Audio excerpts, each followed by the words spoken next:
നമസ്കാരം. ഞാൻ ഡോക്ടർ ബീന. എൻ്റെ നുറുങ്ങ് ചിന്തകൾ എന്ന പുതിയ പങ്ക്തിയിലേക്ക് എല്ലാവർക്കും സ്വാഗതം. ഇന്നത്തെ എപ്പിസോഡിൽ അലസതയും ജീവിതവും എങ്ങനെ ബന്ധപ്പെട്ടിരിക്കുന്നു എന്ന് നോക്കാം. അലസത അഥവാ ലേസിനെസ് ജീവിതവും തമ്മിൽ വളരെ ഗാഢമായി ബന്ധപ്പെട്ട് കിടക്കുന്നു. ഇതിനെ രണ്ട് വശങ്ങളിൽ നിന്ന് നമുക്ക് നോക്കാം, പോസിറ്റീവ് സൈഡും നെഗറ്റീവ് സൈഡും. അലസതയുടെ പ്രതികൂല ബന്ധം നോക്കിയാൽ അത് വ്യക്തിജീവിതത്തിൽ വളർച്ച തടസ്സപ്പെടുന്നു. സ്ഥിരമായ അലസത ഒരാളുടെ കഴിവുകൾ പ്രയോഗിക്കാതിരിക്കാനും സ്വപ്നങ്ങൾ നടപ്പാക്കാതിരിക്കാനും ഇടയാക്കുന്നു. വ്യക്തിയുടെ സമയം തന്നെ നഷ്ടപ്പെടുന്നു. ജീവിതം പരിമിതമായ ഒരു സമയ ദൈർഘ്യമാണെന്ന് മനസ്സിലാക്കണം. അലസത കാരണം വിലപ്പെട്ട സമയങ്ങൾ ഒഴുകിപ്പോകുമ്പോഴും പിന്നീട് ഖേദം മാത്രം അവശേഷിക്കുന്നു.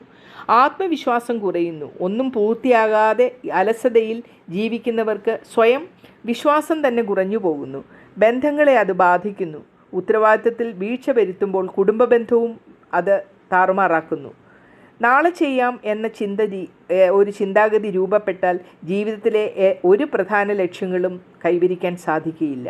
എന്നാൽ അലസതയുടെ പോസിറ്റീവ് വശം എടുത്താൽ അത് നമ്മുടെ വിശ്രമത്തിനുള്ള ഓർമ്മപ്പെടുത്തലായി കരുതാം.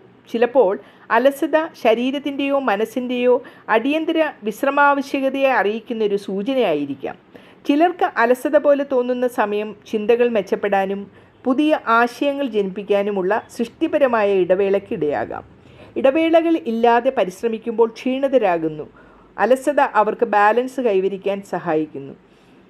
ജീവിതത്തിൽ മുന്നേറാനും ലക്ഷ്യങ്ങൾ നേടാനും അലസതയെ നിയന്ത്രിച്ച് പ്രവർത്തനശേഷി വളർത്തണം. ശരിയായ വിശ്രമം സ്വീകരിക്കാനുള്ള ഇടവേളയായി അലസതയെ കാണാനും പഠിക്കണം. അതുകൊണ്ട് അലസത ജീവിതത്തിൻ്റെ ശത്രുവും സുഹൃത്തുമാകാം. അതെങ്ങനെ നിയന്ത്രിക്കുന്നു എന്നതാണ് നിർണായകം. അലസതയെ നിയന്ത്രിക്കുന്നത് ശരിയായ സ്വഭാവ രൂപീകരണത്തിലും മനോവൈകല്യങ്ങളുടെ നിയന്ത്രണത്തിലെയും ആശ്രയിച്ചിരിക്കുന്നു.